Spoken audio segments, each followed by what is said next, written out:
kò sí ẹni tó lè sọ pé bíbá yìí ló máa kò ní géèjì kò ní géèjì. ìbẹ̀rẹ̀ nìkan ló ṣe mọ̀. ìbẹ̀rẹ̀ nìkan ni ok ẹ wo bí tó rísìkì sí tó fi jẹ́ pé kò yẹ ká fi kíkọ́ àwọn ọmọ wa falẹ̀ kì í ṣègbà tí tá à ń sọ ń pa yẹn ló yẹ ká ti sọ ń pa ẹ̀ ó yẹ ká ti máa read in between wípé ta ni Putin ṣé ó lágbára ju Ukraine lọ yes ó lágbára jù lọ ó ní war equipment jùlọ bẹ́ẹ̀ ni irú ẹ̀dá wo ló jẹ́ ṣó lẹ́mìí Ọlọ́run ṣé ẹni tá a lè pè jókòó pa fẹ́ bá sọ̀rọ̀ ni no ṣé jagunjagun ní inú ẹni tí ogun yẹn gbogbo nínú ẹ̀ máa dùn sí ṣé ẹ lè stop ẹ pé ibi yìí ni kò jagun mọ́ ṣé wọ́n máa ń fi bàríà wọ́n máa ń fi kí náà ti ń pè.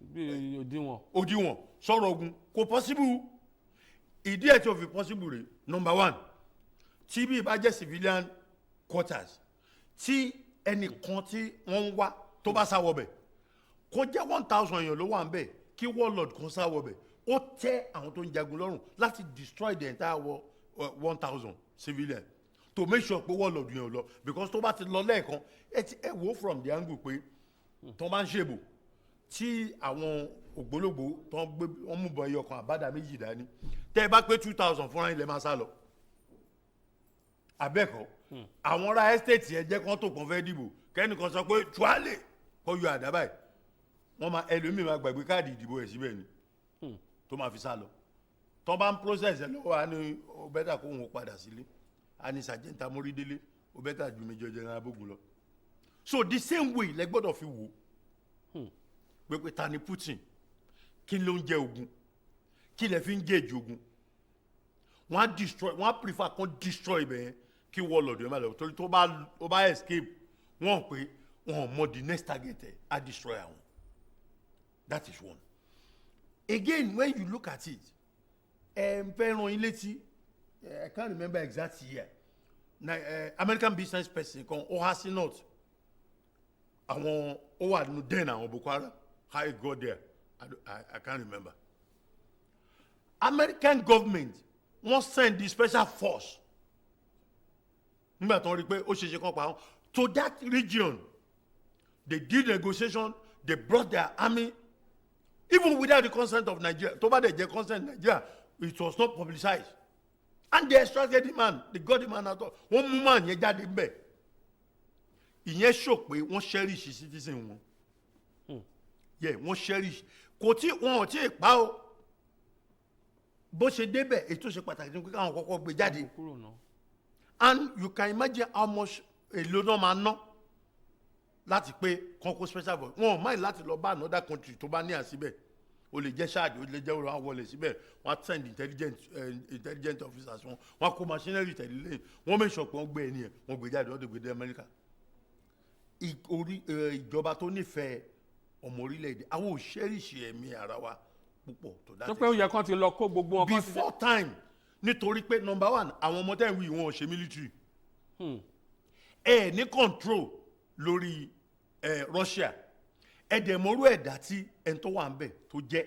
àwọn ọmọ ìwà tó wà ní Russia náà ńkọ́. ẹ ṣeun ṣe mọ̀ pé for now yàtọ̀ sí pé tí èèyàn bá lọ ń protest Russia ṣì safe again ẹ jẹ́ ká wò kíní kan tí ìjọba bá ṣe education wa tó dáa the numbers of students tó wà ní UK ní tó yẹn o bẹ́ẹ̀ ni nítorí pé economy wa ò dáa education wa ò dáa management wa ò dáa òun ló fà tó fi jẹ́ pé every opportunity ẹ wo from the angle pé ọmọ Nàìjíríà dìde níbí wọ́n làwọn fẹ́ lọ jagun fún Ukraine ìlú wọn kọ́ o bẹ́ẹ̀ wọ́n fẹ́ lọ fẹ̀mí lélẹ̀ pé 50-50 chances tí àwọn bá jagun tí àwọn ò bá bógun lọ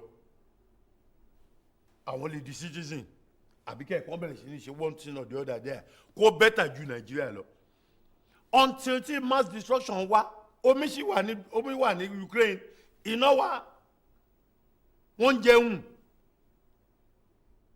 immediately tí nǹkan ẹ ṣẹlẹ̀ ẹ wòye countries tí ó wá ń donate fún wọn tẹ́lómi tó ń sneak láti lè make sure pé àwọn tí nǹkan yẹn affect wọ́n ṣe ń jẹun wọ́n ṣe ń ṣe lé wọn ṣe nítorí pé wọ́n ní ìgbàgbọ́ sí wọn mo fẹ́ kẹ́ listen sí statement kan tí president wọn sọ. kí ló sọ. ó ní gbogbo bí Russia bá ṣe ba ibẹ̀ yẹn jẹ́ tóun ò bá kú táwọn bá bọ́ náà táwọn ò sọ̀kọ́ mọ́ ó ní gbogbo ẹ̀ làwọn máa build padà láì dẹ̀ jagun.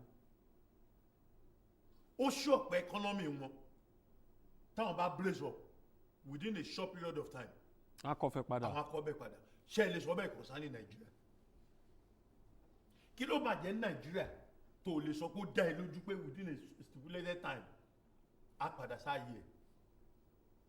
tí ó bá ní opportunity láti lo helicopter láti hover around lórí University of Ife pé odidi ìlú kan ni the design was pé kí Ife as a university that is OAU now.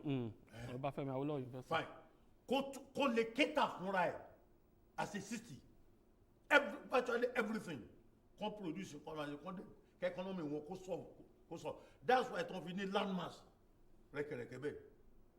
What kí ló kù bẹ́ẹ̀? Lọ bá guest houses, hotels and whatever, farmland and what. The vision àwọn tó establish ẹ̀ nìyẹn. Go to UCH nìbàdàn ńṣe ló yẹ kó máa help kó máa advice kó máa sustain ara ẹ̀. That was the original design. So àbámá máa sáré káàkiri ṣé bí àwọn student lẹ ní rẹ́kọ̀dù wọn. àwọn tó ń lọ kó wálé. àwọn tí tẹ́fẹ́ lọ kó ọmọ Nàìjíríà tẹ́ ẹ̀ ní rẹ́kọ̀dù ẹ̀ kọ́ are you telling me pé àìmọye ọmọ Nàìjíríà kọ́ ló wà ń bẹ̀ tí ẹ̀ ní rẹ́kọ̀dù wọn. ìgbà tí. ẹ ṣé ká sọ pé bá a mú bọ́ ṣe lọ sórílẹ̀-èdè olórílẹ̀-èdè láì lákọọ́lẹ̀. ìgbà tí ìlú ò fararọ bó ṣe ní kàn sọ $1,000 láti bóyá owó tíkẹ́ẹ̀tì àbí whatever yẹn ẹlòmíì lè ta ilé bàbá ẹ̀ láti lè mí sọ pé òun lọ nítorí ó máa wò pé tóun bá survive àbí tóun ò bá kú the tendency pé òun máa padà jẹ́yàn ó máa wà. So báńkì yá mi tó bá jọrùn ṣé orògbó rọrùn fún èèyàn kan ni ṣé inú ẹ̀dùn ẹni tó fẹ́ kú yẹn inú ẹ̀dùn láti lọ ni. in tó ń sọ fún ẹni pé state tí Nàìjíríà wà o àfikọ́ lọ́n bá wa ṣe ó tẹ́rìbù débi pé ó bẹ́tà káwọn olè kú sí ìlú òyìnbó ju pé káwọn kú síbi. ó dà ọmọ bá dé nǹka. bọ́ọ̀n fẹ̀ kàn lọ ebi lè pẹ̀lú mi kú bọ́ọ̀n lọ wọ́n lè gbẹ́ lómi lọ tó bá wọ one chance ò lè má bọ̀ ń bẹ̀ tọmọ yahoo bá ra ẹgbá ikú yẹn kan ò chíìpù ju ikú. ó dà àwọn tó wá kó wá léyìí torí ìgbésí ayé kan ni wọ́n ti ń gbé lọ́hùn ẹ ti sọ̀rọ̀ kan ní ó yẹ ká ti ronú ṣáájú pàápàá bógun ti ṣe ń ṣẹlẹ̀ lọ́hùn yẹn àwọn tó kó wá léyìí kí lẹ rò bóyá ní ṣíṣe láti rí i pé ìgbésí ayé wọn ó bọ́ sójú ẹ̀ bí wọ́n ṣe ń bá bọ̀ lọ́hùn. mo kọ́ fẹ́ sọ nǹkan kan. kí ni ẹ. tí adìẹ máa ń fò nǹkan ẹ̀yin lẹ gbọ́. kí ló máa ń fò. tó bá ń bá ọmọ ẹ̀ wí báyìí tó bá ń kó ọmọ ẹ̀ jẹ́ lọ tí kan bá yapa díẹ̀ báyìí tí kan yapa díẹ̀ báyìí ẹ máa ṣàkíyèsí ara àwọn tí ó bá yapa ẹ̀ tó ń tò sẹ́yìn yẹn làṣà máa ń sábà gbé ṣùgbọ́n máa ti wọ́n ẹ̀ tẹ́lẹ̀ àrí pé ti rọ̀ rí pé kò tí ì rí ọ̀run rí tó bá ti wá tí àṣà bá ti gbé ẹni pé kò ń jà púpọ̀ tó wà ní fò sókè báyìí ní ókó kẹ bó ti kó trouble. Listen to it. Pé ó ti kó trouble because òun ti wọ́n ọ̀nà ẹ̀ ti pẹ́. Let's look at it this way.